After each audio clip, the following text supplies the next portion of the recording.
Tá bem? Eu tenho acompanhado pelos jornais que o senhor tem dito que no programa do PDT, ou seja, que não é preciso programa, é preciso ter linhas gerais e que deixar de pagar a dívida externa é, na verdade, ser caloteiro, que o seu governo não tem interesse de ser caloteiro. Significa, então, que, ganhando as eleições, paga a dívida externa? Não é bem assim. Doutor Brizola, 2 minutos. Não é bem assim. O problema é que essa questão é muito complexa. Não é assim uma história simples. Existem contratos, o país está inserido na economia internacional. O que é necessário é que o governo assuma uma postura. Porque essa dívida precisa ser, em primeiro lugar, examinada. Como é que foi feita, para onde foi, enfim, a chamada auditoria. E que os credores, os países credores, seus governos, vai defender os direitos desta nação, que não pode estar submetido a cláusulas coloniais. Eu creio que o país não pode, de forma nenhuma, simplesmente se escusar de pagar. O que nós precisamos é condições e modificar essas cláusulas e escoimar da dívida tudo aquilo que é irregular. Essa que acho que entendo que deve ser a nossa posição. Porque para o nosso país, colocado o problema da dívida em termos normais, até tradicionais, até mesmo como Dom Pedro II fazia endividamento externo, nós não teremos problema nenhum.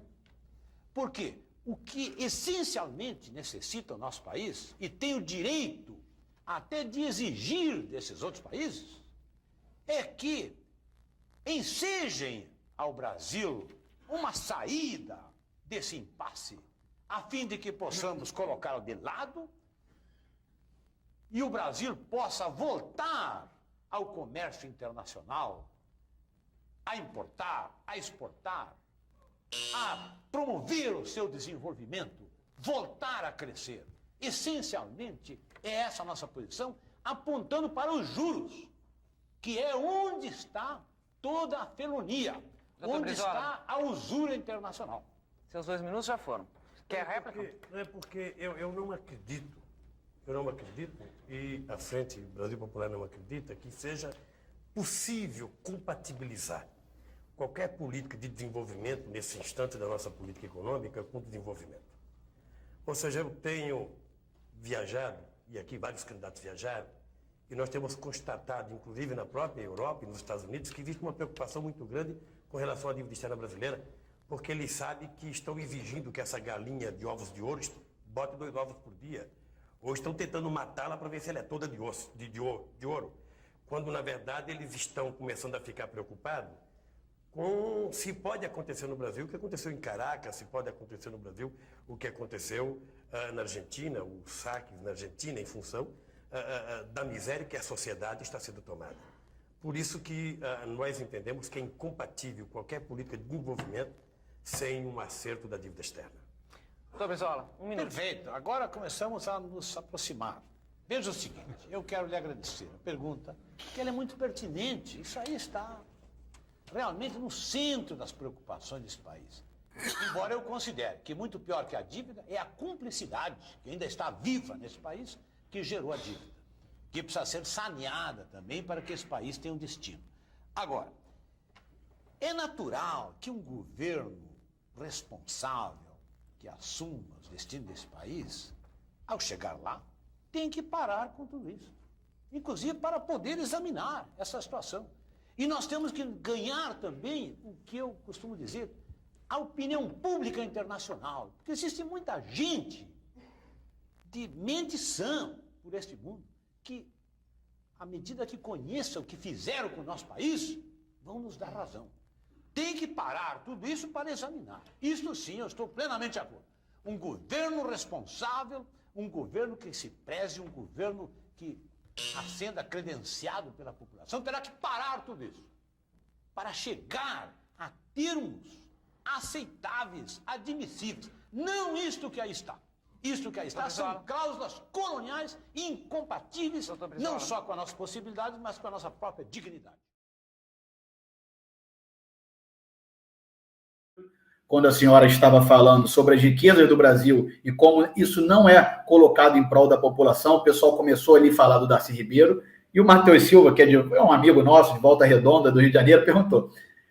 Primeira coisa que ele fala é que a senhora conheceu o Leonel Brizola pessoalmente. Eu não sei, a senhora conheceu? Conheci, tive a honra de conhecê-lo. E ele quer perguntar se ele apoiaria ou apoiava a auditoria da dívida pública. Sim, olha como que eu conheci o Brizola. Vou contar esse caso, gente, vou encerrar, tá? Tá bom, tá bom. Vamos encerrar com esse caso, então, com o Leonel Brizola. Melhor forma de encerrar aqui essa transmissão não tinha.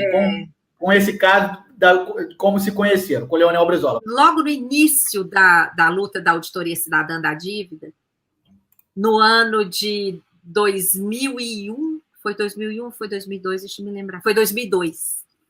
Em março de 2002, eu me lembro o dia, porque foi no dia do aniversário da minha filha, e eu morava em Belo Horizonte nessa época.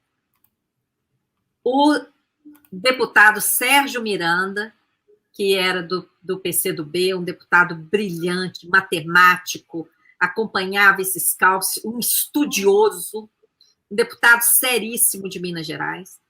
O deputado Sérgio Miranda e outros organizaram um grande seminário na Câmara dos Deputados, no auditório Nereu Ramos, que é o maior auditório que tem lá, na Câmara dos Deputados.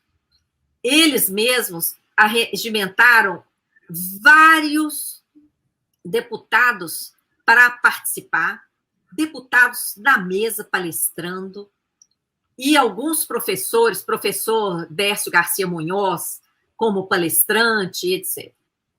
E eu era a única mulher lá, para variar, né? Porque nesse tema de finanças, poucas mulheres vêm. Eu lá no meio deles todos, e quando chegou a minha vez de falar, a Auditoria Cidadã estava começando, né? A gente estava engatinhando, levantando as coisas, tinha mais pergunta do que qualquer outra coisa. Minha palestra daquela época era quase toda de questionamentos, né? Mas a gente já apontava algumas coisas, a gente já tinha conseguido uma planilha das resoluções da dívida externa, a gente estava começando ali a trabalhar. E eu fiz a palestra com os dados que a gente tinha levantado na época, né? Quando eu terminei, outros estavam palestrando e, em seguida, teria o momento das perguntas. Um deputado aí do Rio de Janeiro, o Vivaldo Barbosa, você deve lembrar dele. Vivaldo é meu amigo, um dos meus mentores políticos. Eu militei junto com o Vivaldo Barbosa. É uma pessoa com quem eu aprendo muito. Então, ele chegou... O filho dele está aqui assistindo a transmissão, o Otávio, Gabriel Barbosa. Olha que legal. O mundo é pequeno, né, professor? Pode confirmar isso com o pai dele. O Vivaldo, deputado Vivaldo Barbosa, chegou assim, atrás da mesa, né? Era um debate presencial nesse grande auditório. O Vivaldo chegou por trás e falou assim: Maria Lúcia, vem aqui, tem uma pessoa querendo falar com você. Eu falei: deputado, vai ficar muito feio eu sair aqui da mesa. Não pode ser quando terminar o debate, quando o palestrante terminar, vai ter as perguntas, né? E eu não posso deixar para conversar com essa pessoa depois. Não, essa pessoa vai viajar, você nem imagina quem é. Ele quer muito conversar com você. Ele assistiu sua palestra, porque na Câmara dos Deputados, no Senado também, tem aquele sistema de televisão interno, né? Sim. E a Câmara televisionou internamente aquele debate que estava acontecendo no Nereu Ramos. Ele assistiu sua palestra, ele quer falar com você. Aí eu falei: então, pelo menos, deixa eu consultar o deputado que está dirigindo a mesa. Ele falou: não, já falei com ele. Aí, na hora que eu olhei assim, o deputado fez assim para mim, então eu saí ali por trás mesmo e fomos ali naqueles labirintos ali da Câmara, chegamos numa sala. Quando chegamos lá na sala, o Brizola lá. Eu fiquei assim, né? Porque foi realmente uma surpresa. Era que ano isso, professora? Que ano? 2002. 19 de março de 2002. Tá? Então, eu cheguei lá. Quando ele falou para mim, falou assim: olha, você não imagina a minha satisfação. eu estou feliz demais de ver que esse tema da dívida não está abandonado. E fez elogios para a palestra e tudo, e eu fiquei assim, nossa, mas que honra, né? Ele falou assim, ele comentou a palestra inteira, ele sabia de tudo aquilo, deu várias informações, e falou assim, eu só tenho um pedido para te fazer, uma alteração que eu quero te pedir para fazer. Eu falei, nossa, doutor Brizola, o que o senhor quiser, diga. Ele falou assim, tem uma parte da sua palestra que você coloca lá assim, a dívida é o maior problema do Brasil. Você fala isso. Eu falei, sim, eu falei isso, a dívida é o maior problema do Brasil. Ele falou assim, é aí que eu queria pedir para você corrigir. A dívida não é o maior problema do Brasil. A dívida é o problema do Brasil. E ele falou daquele jeito dele, o problema do Brasil. Se enfrentar o problema da dívida, destrava esse país. Eu falei assim, pois esse é o compromisso meu. E em várias palestras eu falo isso.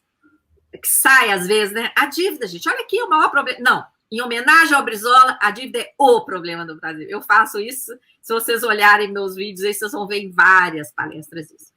Enfim, nessa hora, ele pegou uma ficha de filiação, assinou e me entregou. E falou, venha ser candidata, venha atuar. E aí eu falei com ele assim, olha, eu vou guardar essa ficha, porque esse seu convite é um convite muito honroso, mas, na época, eu era presidente do Sindicato dos Auditores Fiscais em Minas Gerais. A senhora não estava aposentada ainda, a senhora estava na... Não.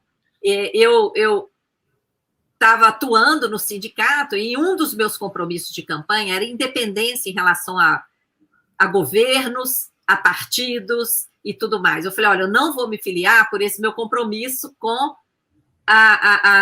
o meu mandato sindical. Mas assim que terminar, eu vou analisar e tal. E levei aquela ficha, né, até para o sindicato e tal. E, enfim, depois acabei não me filiando a nenhum partido, fui filiada durante um período muito curto, mas já desfiliei também, não sou filiada a nenhum partido.